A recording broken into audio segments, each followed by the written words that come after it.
might be getting ahead of myself a little bit here, but will you consider playing Mookie at second? That's the first question for the whole series? Wow. I don't know, man. He already played second in the regular season, so it's always a chance, I guess. Tara, on the left. Alex, I know you answered a lot of questions about keeping your faith in David Price. I just wanted to ask you about Kimbrel in particular, kind of, you know, what kept you so confident all the time? I know he's your closer, you're going to go back to him, but there were some bumpy rides in there, and just why you kept faith so much with him. Because he was tipping his pitches. We knew that coming into that game, and he was going to make an adjustment, and you saw him. All of a sudden, they were taking fastballs right in the middle. They took some bad swings on the slider, so too bad that it took us so long. You know, we've been working, Dan's been working, me, but you know, it was figured out, and that's why the stuff was always there. If you go back to the New York game, he had Sanchez in an 0-2 count, and he took some good sliders, great sliders. And Houston, they took some good sliders too. And all of a sudden, when he went out and he was warming up and he had his hands at the belt, I look at their dugout, and there was a lot of like looking around. I was like, yeah, yeah. Because you realized they didn't know what was coming. I don't know. They're not gonna tell me for how much they like me, but you saw the looks, you saw the takes, and you saw the results. And what does it just say, if I can follow, thank you, you know, that he did sort of stay with himself or within himself or whatever during the struggles before he knew what was going wrong, you know, that he also, it appeared anyway, didn't lose confidence in himself? I mean, closers, they're different, you know. You close the game, you got to turn the page. You give up some runs, you got to turn the page. We talk about him not pitching a lot, and all of a sudden he's pitching a lot, which it was great. Good to see him pitch those games in Houston. That meant that we were up in the game, but that's who he is. Since day one in spring training, it's been tough, you know, with everything that he's been going through family-wise. We rally behind him, and everything is great now. To see his family all together in Houston and enjoy what's going on is awesome. But it's been a different deal for Craig. Spring training was different. The first half of the season was different. And for him to keep battling and keep working his craft and stay focused and do the job that he's done throughout the season, it's been amazing. Sean. Alex, David seemed visibly relieved to sort of get over that hump the other night, particularly given the circumstances. Do you think finally getting that win and putting some of those questions to bed frees him to be more himself going forward the rest of this postseason? I mean, that's for him to answer, but coming into the series, I do believe that he was a great matchup for them. I saw it last year, and I listened a lot in the clubhouse after he pitched. So I had a pretty good idea that they didn't like facing David Price. That's why I always said that Game 4 here, when the Astros came back against the Red Sox, was huge because they knew that Price was going to pitch Game 5 regardless, and then he pitched this year twice against them, and he was good.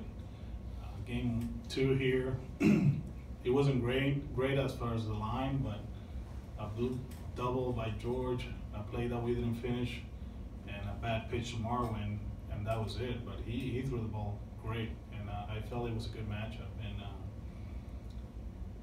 happy that he did it, happy that he pitches into the World Series, and looking forward for him to pitch in the next series and throw with conviction. That was the best stuff he's shown the whole season. Actually, the changeup played like a split finger fastball. He threw some 4-seamers in, 2-seamers, and he saw the swings. And we'll make sure he throws a bullpen before his next start. You know, probably in the same day at midnight, and pitch him and see what happens. But he was amazing. He was amazing.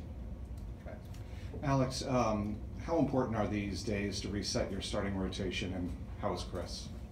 He's ready to go. It's important for everybody, not only the rotation, but the bullpen. Barnesy and Brazier, Joe, everybody contributed. So it'll be good for them to have a few off days, and knowing that when we have a shot, we're gonna go to them. And it's even good for me too mentally, like to shut down for a little bit. It's been very intense the last 2 weeks, but for Porcello and Nate, the way we use them, they'll be ready to go, and they're gonna reset now, and we're gonna go to the World Series with the same plan. Kyle in the middle. Alex, every team in spring training has that aspiration of going to the World Series, and every manager makes that similar speech probably about, setting that as a goal. But what about this group, when you sat down and talked to them in spring training, made you think it was really possible? First of all, they're very talented. Second, we talk about it, there's not too many World Series rings in that clubhouse. There's not too many guys that have played in the World Series that are active. David, Joe, Porcello, Ward, and Xander. I think that's it. So, like I said, that's the only motivation that we have.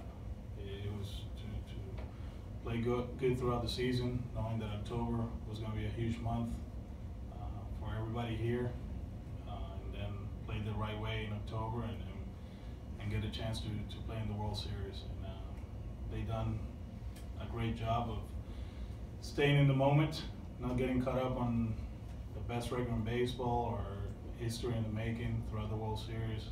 It's been actually one game at a time, regardless of the result, and they deserve to be in the World Series.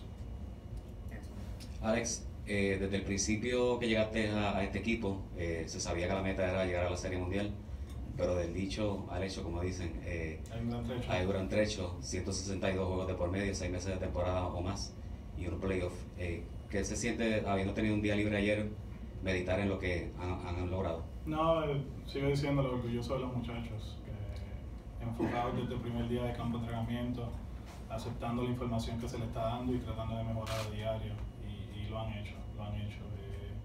Ha sido impresionante de la manera que no han cambiado, no importa si tenían el mejor récord de las Grandes Ligas o era una temporada regular histórica para la franquicia, o jugar contra Nueva York, o jugar contra los Astros. Ha sido lo mismo a diario, confiando en lo que tenemos en el clubhouse, confiando en la información que se nos provee y confiando en sus habilidades. Y todo el crédito es de los jugadores. Ellos al final son los que deciden juegos. Uno trata de ponerlos en posiciones que sean exitosas, pero ellos son los que juegan, y de verdad que han sido tremendos toda la temporada. What's Steven Wright's health situation? Is he a possibility for the roster? He has to go through a few things. Yeah, I heard that he feels good about it. He threw a bullpen the other day, but tomorrow probably we'll talk to him first. That's the most important thing, and see where he's at. And if he feels that he can contribute, then he has to go through a few tests. PFPs and see him on the game and backing up bases and see how he reacts to it. So we haven't talked to him yet. We will do that today. We'll see if he feels that he can contribute, then we'll do something tomorrow with that, and then we'll make a decision. But like I said, we haven't discussed it with them. Bob, right in the middle. Alex, back in Kimbrel, had he been tipping his pitches for a while, or did he change his mechanics in October that allowed teams to know what's coming? No, we just felt there's some teams that really pay attention. There's others that they don't, and we just played two of the most clever teams in the big leagues. So probably he's been doing it for a while, but the opposition will dictate if they take advantage of certain situations. And I'm not saying he was, but I do feel that he was. It was the way they looked in the last game when he changes his hands from right around the beard to the belt. That was actually fun to watch from the other dugout. Yeah, so I think the stuff was still there. 98, 99. Obviously, fastball command has been an issue. I'm not saying that tipping or not tipping that solved the problem with the fastball command, because he he misfired a few times during that series, but when you take away that breaking ball, you know, they just took it. You know, it was like out of the hand or out of the glove. They were taking, so it's because of one pitcher, and you can gear up for 99, and there were some good swings. So I do feel that that's going to help, but also, you know, we have to throw strikes with the fastball. We got to let it ride up and away against lefties, and he did in that game. You know, he made some great pitches against Marwin. You know, inside, outside, up and away. The one to Kemp was a good pitch. So we feel confident that, you know, that he's back and he's gonna dominate. Was it really Gagne that found that out, or not really? It's a lot of work. I got a lot of friends. I run the league. You know, the network is a big one. So people are always paying attention, and they always text or call, and then we run it through the coaching staff, and they look at it. You know, sometimes you get so focused on mechanics that you forget about simple stuff. You know, including me. You know, I always try to clean that up before we go to big series, and you know, it was I didn't see it. You know, so there was always texts and calls around the league. Michael. Actually, that was going to be my question.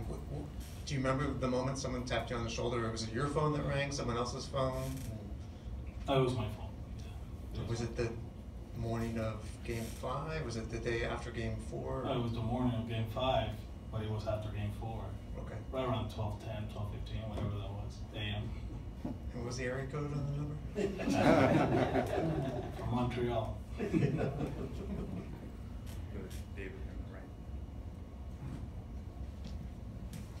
Yeah, Alex, you talk a lot about matchups.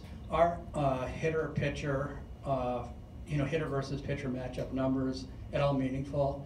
You know, if so, how much of a sample size do you need? And related to that, is it more difficult or different matching up against a team where you don't have the hitter versus pitcher matchups? Everything counts. We played two guys that were 0 for 15 and 0 for 17 against Severino. We get information from Zach and the analytical department as far as like swing path and pitch usage and all the cool stuff that, you know, some people like, others don't. So we basically use both. There's a balance, but I don't know how much. You know, people talk about small sample size. What small sample size? You know, especially now in the playoffs. Like, there's guys that they're 3 for 5. But you look at the at-bats and it's 3 blue singles or a bunt against the shift. So we use the information that is provided. We use our information down here, and then we make a conscious decision to see who's going to play. Jason. Alex, with Nunez, is he doing okay, or you feel comfortable that he'll be able to? Yeah, he's okay. Yeah, he was actually good for Game 5. Yeah. And with third base, will you continue to play the matchups, or has Devers kind of worked more into a regular role in your mind? We'll play the best third baseman that we feel that is going to give us the best chance that night. We'll keep it at that. You talked about the importance of Ron this season as your bench coach, but how big has he been as a resource during the playoffs in particular, just helping you kind of consider your thoughts and make some of those tough decisions in the last couple of series? He's been great for us. Dave mentioned it during the interview process that he would like a veteran guy right next to me, and I recognized Ron in 1997 as a guy that we talked the same lingo and we saw the game the same way. And you know, he worked for Soch and he ran his own team in Milwaukee, so to call him and him to be on board, that was great. And, we got a young coaching staff, Carlos, Goody, and Ramon, Andy, Timmy. They have CB, so he actually slows it down for us, which is great. I've been saying all along, there's some crazy thoughts sometimes from my end, like pretty cool, and then he's like, no, we're not doing that, which is great. But he's been amazing, not only with me, but with the players. He's been through everything. He's amazing. He's a guy that he communicates, and he's able to adjust too. You know, this is a different organization, and he's been with the Angels for a while, and then you run your own team, so you you have conviction behind your thoughts, but he's been able to adjust a few things that we do differently, and he's been great.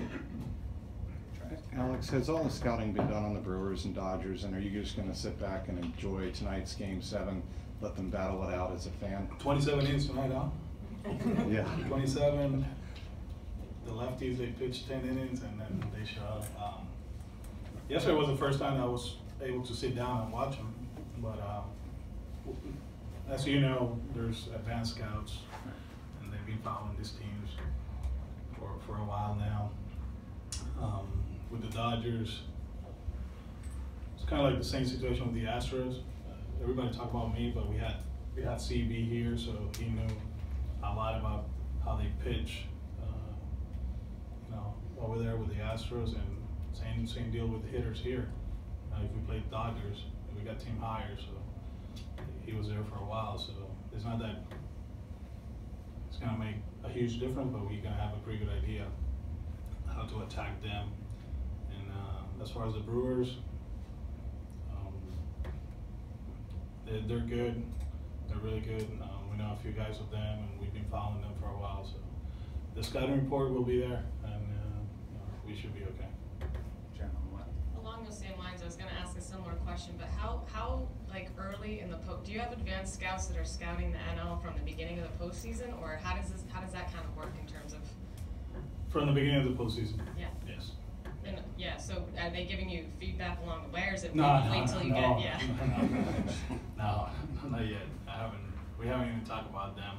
We're waiting for tonight, and then we'll have meetings tomorrow and go through the cool stuff and be prepared for Tuesday. Alex, that quality that your team has of like relentlessness, like they just kind of keep coming at you in waves, whether it's the hitters or the way the lineup turns over, or even kind of bouncing back from a loss or something. Has it ever surprised you, or did you see it from the beginning, or would you even agree that they have that, or are there moments it's even impressed you with just? That's a great question. I don't know. They enjoy playing. First of all, they were very disappointed at what happened the last 2 years. So sometimes you have to learn. Everybody talks about 2004, but 2003 was a tough one for everybody in this organization and the players, and then they came back and did all that cool stuff in the postseason and ended up winning the World Series. Then we had a few guys in 2007 that they lived through it in 2004, so we were down 3-1, and it really didn't matter. And there's a lot of guys that the last 2 years, their season were cut short, and probably they learned a lot. And they're playing with a sense of urgency the whole postseason. Starters, relievers, position players. You guys have heard me saying it. We're all in, and they are all in. And, that's cool to see. They lose a game, they treat it like the regular season. They turn the page, they show up the next day and do the same thing. And their at-bats, amazing. The way they pitch to the edges and so far in October, it's been great. It's good to see. It's good to see. They actually, and they did throughout the season, but in the playoffs, we don't have to think about, oh, we're playing the Astros now and then we have to go to Tampa. And then also then you're like thinking about the Astros and the Rays now. It's one matchup, so you just focus on the opponent, and if you see something, a weakness, you're gonna exploit and keep going. But testament to them, they keep executing and they keep doing a good job at the plate, running the bases, playing defense, and they don't really get caught up in the moment. We went to New York, like I said, after game 2 here, it was tough to actually. I had that feeling that the city was kind of like desperate, or what's going on here with these guys, and they didn't know. And they go there and they won 16-1 and finished the job in Yankee Stadium. And with Houston, the same deal. We lost game 1, and all of a sudden it's the same field outside the clubhouse, and they ended up winning 4 in a row. It's great to see. It's fun to watch, and the clubhouse has been the same. The only exception is like before games, it's very quiet. It's only them, which is cool. And they keep playing the same music, doing the same things, and just being consistent at what they do. Going back to question one, have you talked at all about what you'll do in the National League Park? Not yet. Regardless of the Not opponent? yet. He'll take ground balls, as always. You know, he's not going to change. And, but obviously, we'll see who we play, matchups. As you guys know, one team relies on starters, the other one relies on their bullpen. So those are the cool conversations that come with where we at, and I don't mind that. So we'll talk about today. You're going to see Mookie taking ground balls at second, but he's been doing it the whole season, so do not overreact with it. That's part of his that's part of his preparation. But we'll talk today. We'll talk about it. When's Chris Sale going to throw a pen? Like, do you know? No, I don't know yet. Yeah. On the Mookie question at second base, is there any concern about, he did play those few innings in the game that you got ejected. Is there any concern about, exposing him to takeout slides on double play and things that he hasn't done in a long time? I was just joking with him. I'm like, there's a reason you're the right fielder. I mean, he feels that he's great at second. I don't know. I never saw it. If you ask him, he's I'm great. If you ask Pedroia, then he'll say he sucked. So there's a lot that goes into it. Teams do it differently. I saw Muncy playing second base yesterday. That's the way they do it. We got some pretty good second basemen. We got some good outfielders, and like I said, this is we're in the World Series. That conversation was gonna come up. One thing for sure, JD will play. That's clear.